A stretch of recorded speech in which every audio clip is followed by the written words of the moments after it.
Perpol nomor 10 tahun 2025 dan klaim menyesatkan Kapolri, di antara pendapat Jimli Asidiki dan Mahfud MD.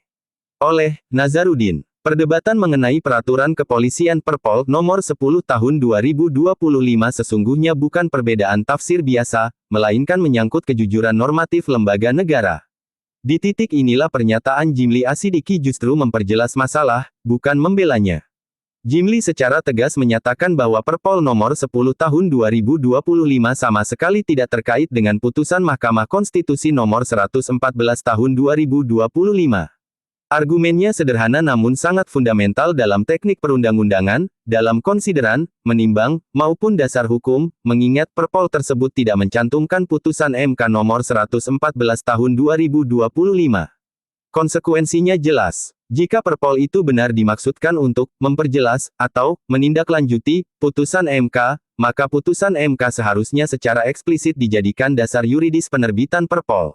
Dalam praktik pembentukan peraturan, setiap norma turunan yang lahir untuk menjalankan norma yang lebih tinggi disebutkan sebagai ratio legisnya.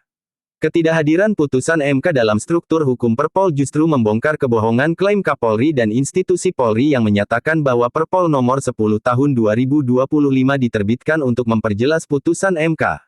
Klaim tersebut tidak hanya keliru, tetapi bertentangan langsung dengan teks resmi peraturan itu sendiri.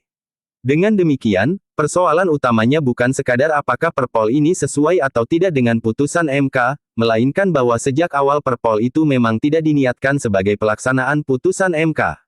Ia berdiri di atas rujukan lama, yakni Undang-Undang Nomor 2 Tahun 2002, seolah-olah putusan MK Nomor 114 Tahun 2025 tidak pernah ada. Masalah ganda, klaim menyesatkan dan pelanggaran hierarki norma.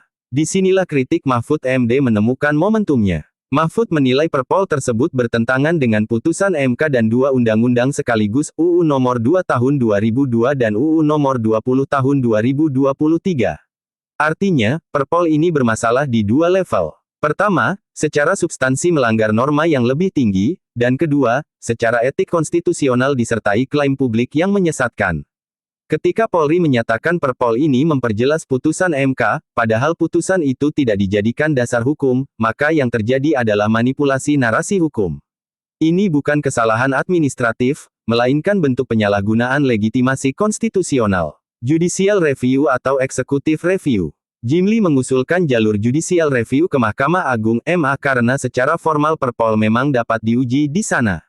Namun Mahfud MD menolak pendekatan ini dengan alasan yang sangat realistis, proses hukum di MA kerap tidak transparan dan sulit diawasi publik, terlebih dalam perkara yang menyentuh kepentingan kekuasaan.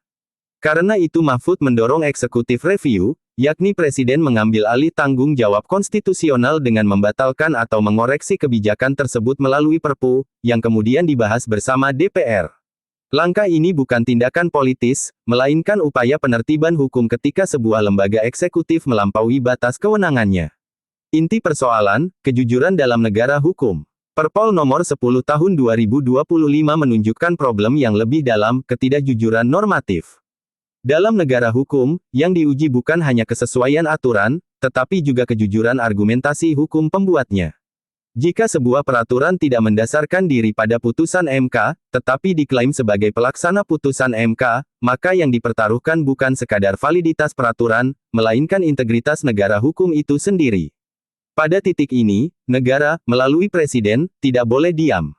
Karena membiarkan Perpol nomor 10 tahun 2025 tetap berlaku berarti membenarkan kebohongan legal sebagai praktik kenegaraan. Dan itu adalah preseden yang jauh lebih berbahaya daripada sekadar satu peraturan yang cacat hukum.